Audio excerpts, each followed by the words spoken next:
And so we said, well, at least let's try to see if we can get 1 over r. And we did. And we got the 1 over r. But because it was a high derivative theory, there were other solutions. And the second solution that we got was a linear potential. And we just looked at it and we almost fell through the floor because we realized if the 1 over r is falling and the linear potential is rising, the average is flat. Mm-hmm.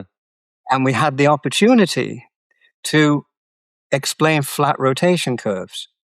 Now, you might think linear potentials are bad news, but they're good news in the following sense. If the total velocity is flat, is constant, and the Newton piece is falling, which is Kepler, then the piece that's missing must be rising. The piece that's missing isn't flat. The piece that's missing is rising, because it's the rising plus the falling which makes the flat. And so we had a chance to get the linear potential. We then realized, and we said this in the paper we wrote in the Astrophysical Journal when we got the solution, we said, well, if linear potentials are important, then the objects on the other side of the universe are putting out their own linear potentials, and they must be affecting local dynamics. And that's Mach's principle. Right. And so we finished up reincorporating Mach's principle into gravity. It's not there in Einstein because Einstein's geometry is asymptotically flat. So in the end, it doesn't satisfy Mach's principle. But here the geometry is not asymptotically flat, and it does. And so the Mach's principle, in our view, is there's an interaction between the local and the global physics. I subscribe to The Economist. Their science and their AI coverage is among the best I've found anywhere. And I say that as someone who reads plenty of it. I'll give you some examples. They just ran an analysis on how attitudes towards science are changing in American politics and what this means for research and funding in scientific institutions moving forward. This sort of high-quality reporting is fantastic. They even covered how dark energy may be weakening over time. Now, if that holds up, it completely changes our understanding of the universe's fate. If you watch this channel, those are exactly the kinds of questions that we explore every week. I subscribe to The Economist because their science and their AI reporting regularly surprises me with how deep it goes. And they're also, of course, known for global affairs, both political and economic reporting. They are top tier, and interestingly and flatteringly, TOE is one of the only podcasts that The Economist partners with. So as a listener, you get an exclusive 35% off.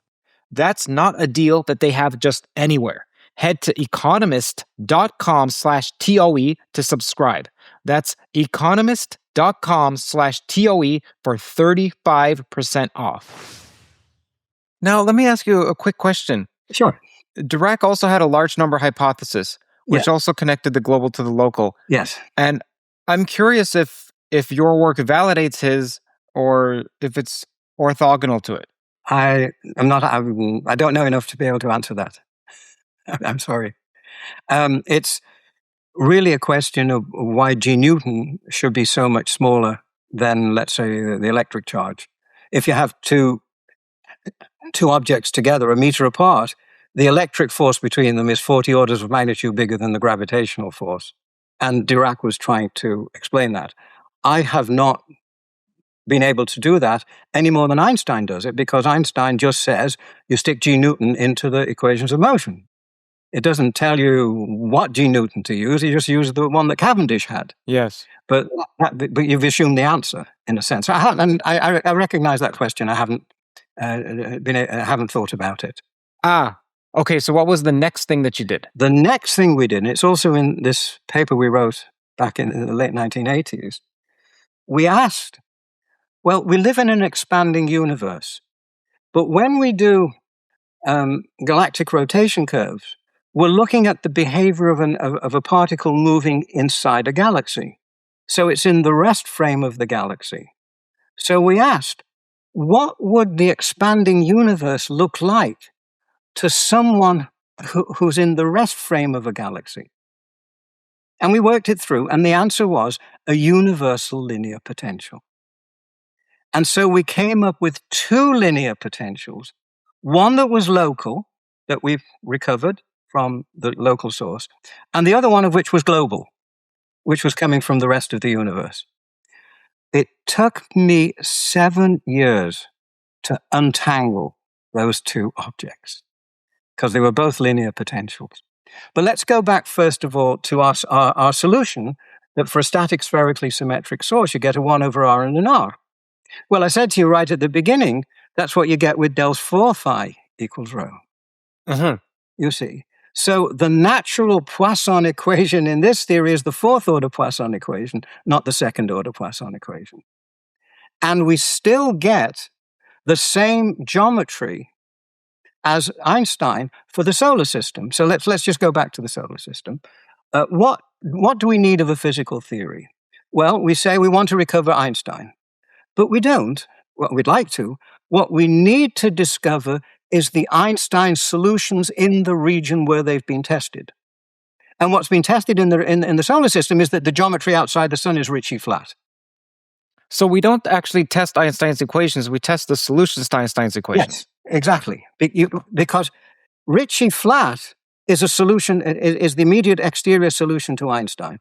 We do test it in the inside when we do cosmology, because we're inside the universe. But as far as the solar system, we're just testing outside of Einstein. So what we're actually doing is not Poisson, it's a Laplace equation. It's del squared phi equals 0. But that equation doesn't make any sense unless you have a way to get the coefficient of the 1 over r related to properties of the interior. So we do indirectly test Einstein. We know that it's Ricci flat, which said it's the metric is 1 over a constant over r, but that constant you can only get by solving the Einstein equations in the interior of the source and then balancing them at the surface.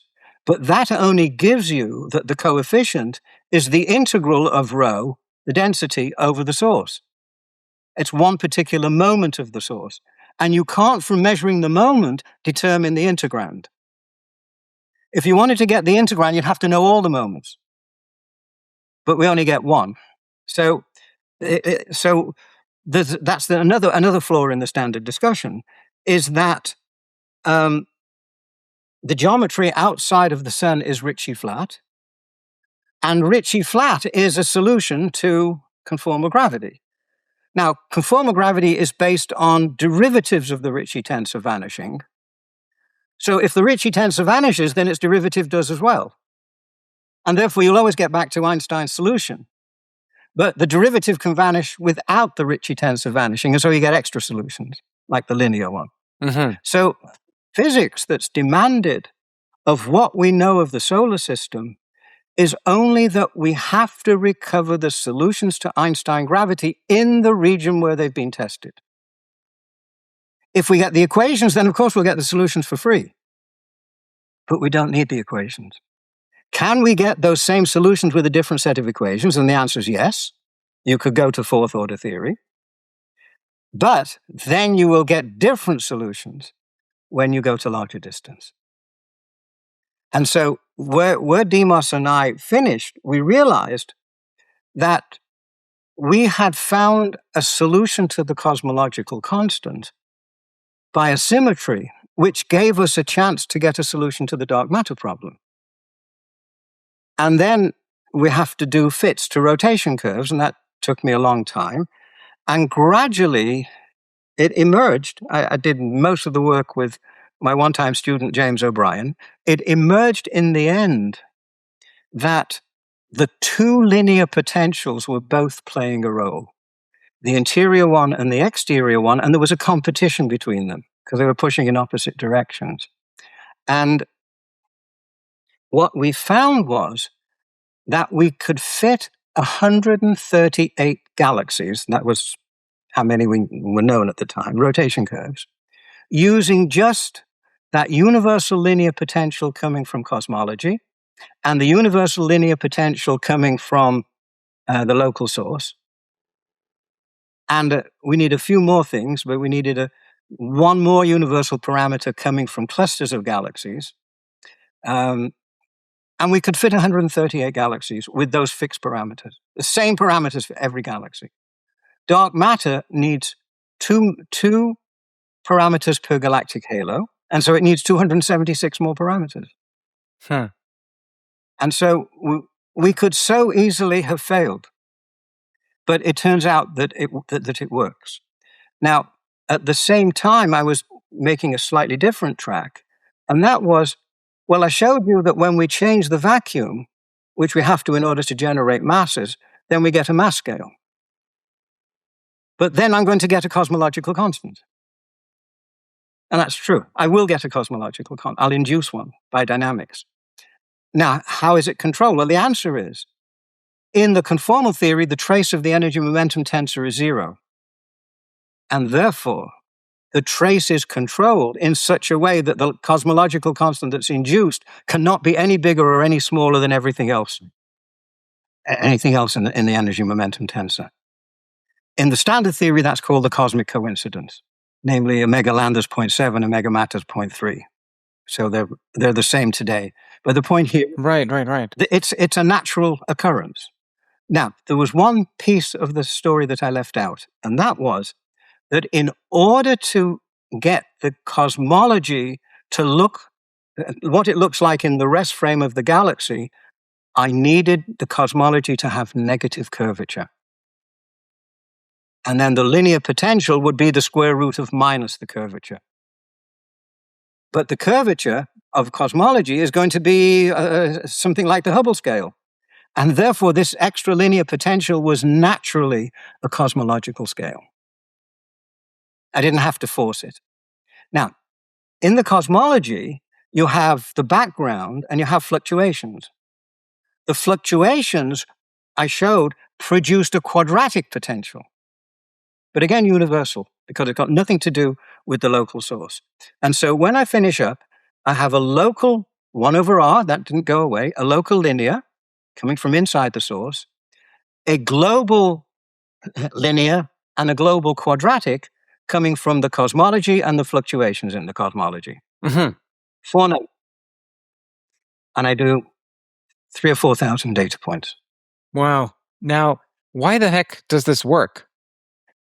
Why does it work?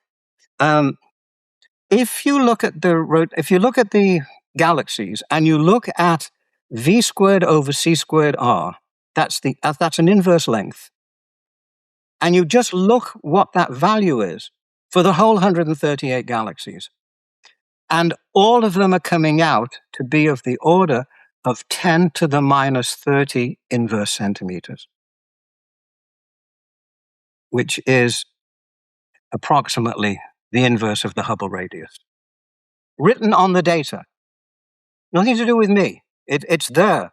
Now, you may have heard of a theory called Mond. That's Mond's A0. That's why it works. Because A0 does set the scale of all these galaxies. You've had John Moffat on this program. His theory, Yes. log, same story. He has that universal acceleration. So there's a universal acceleration in the data.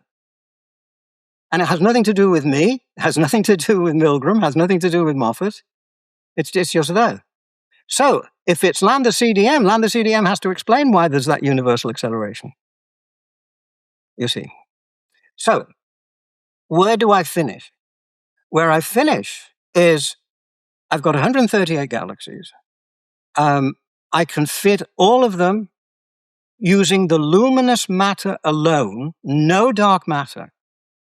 And I've replaced dark matter by the rest of the universe, the cosmology and the fluctuations in the cosmology. So I say the missing mass that we've defined as the original dark matter problem isn't missing. It's the rest of the visible universe, and it's been hiding in plain sight. It's been there all along. You just didn't want to do it because you were hung up on 1 over r. You see, the problem with 1 over r is, if it's really true, and it's 1 over r on all scales, if you have a problem here, you can only solve the problem by putting matter where the problem is, because it's still local. Whereas if the linear potential, you could put matter outside, and it can do the job. And so that, as far as I can see, that solves the dark matter problem in galaxies.